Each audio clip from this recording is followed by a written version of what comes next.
అక్రమార్కులకు చంద్రబాబు ఆదర్శంగా నిలిచారా? ఒక ముఖ్యమంత్రి అక్రమ నివాసంలో ఉంటే ప్రజలకు ఎలాంటి సంకేతాలు వెళతాయి? అసలు ఆ ఇంటిపై అంత మోజు ఎందుకు? కృష్ణానదిని ఆనుకుని ఉన్న కరకట్ట వెంబడి అనేక అక్రమ కట్టడాలు వెలిశాయి. లింగమనేని రమేష్ నిబంధనల్ని ఉల్లంఘించి చట్టాలను అతిక్రమించి నదీ గర్భాన్ని తొలిచి ఓ రాజప్రాసాదం నిర్మించారు. లింగమనేనికి, ఆయన వ్యాపారానికి, ఆయన రియల్ ఎస్టేట్ సామ్రాజ్యానికి వేల కోట్ల రూపాయల లబ్ధి చేకూరేలా చంద్రబాబు కొన్ని నిర్ణయాలు తీసుకున్నారు.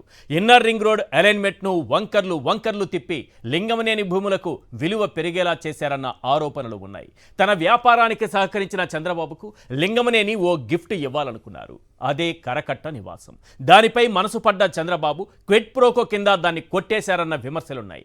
ఏదైతేనే ఒక అక్రమ కట్టడం క్విడ్ ప్రోకో కింద తన రూపాన్ని మార్చుకుని ఒక ముఖ్యమంత్రికి అధికారిక నివాసంగా మారిపోయింది. ఇది క్విడ్ ప్రోకో కింద మీరు కొట్టేశారా లేదా అని అడిగితే లేదు, నేను అందులో రెంట్కుంటున్నా, నాది లింగమనేనిది ఓనర్ టెనెంట్ బంధమే, క్విడ్ ప్రోకో బంధం కాదు అన్నారు. ఇదే విషయాన్ని లింగమనేని అడిగితే నేను దేశభక్తుణ్ణి, అదేలే తెలుగుదేశం భక్తుణ్ణి, ఆదర్శవంతమైన జీవితం గడిపేవాడిని, నా కరకట్ట నివాసాన్ని ప్రభుత్వానికి రాసిచ్చేశానని స్వాతంత్ర సమరయోధుడిగా చెప్పుకొచ్చారు. రాష్ట్రమంతా చూస్తోంది, ప్రజలందరికీ విషయం తెలుసు. అయినా సరే అదే అక్రమ కట్టడంలో నివాసం ఉండాలని చంద్రబాబు నిర్ణయించుకున్నారే. ఆయన గట్స్కు హ్యాట్స్ ఆఫ్ అంటున్నారు ప్రజలు. ఇంతకీ ఆ ఇంటిలో ఏముంది, ఎందుకంత ప్రేమ? ఆ ఇంటి గుట్టు తెలియాలంటే ఈ 10 పాయింట్లు వినాల్సిందే. పాయింట్ నెంబర్ 1, నిబంధనలు ఉల్లంఘించి లింగమనేని కోట్లాది రూపాయలతో ఈ గెస్ట్ హౌస్ నిర్మించారు. కరకట్టపై ఒట్టు, ఇదే ఆ ఇంటి గుట్టు. పాయింట్ నెంబర్ 2, క్విడ్ ప్రోకోలో భాగంగా లింగమనేని నుంచి ఆ గెస్ట్ హౌస్ బాబు ఫ్రీగా కొట్టేశారు. కరకట్టపై ఒట్టు, ఇదే ఆ ఇంటి గుట్టు. పాయింట్ నెంబర్ 3, ఐఆర్ఆర్ అలైన్మెంట్లో లింగమనేని భూముల విలువ పెంచి గెస్ట్ హౌస్ను గిఫ్ట్గా కొట్టేశారు. కరకట్టపై ఒట్టు, ఇదే ఆ ఇంటి గుట్టు.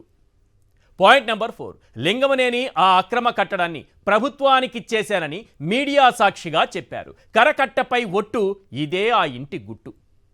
పాయింట్ నెంబర్ 5, లేదు నెల అద్దె కడుతున్నామని అసెంబ్లీ సాక్షిగా చంద్రబాబు చెప్పారు.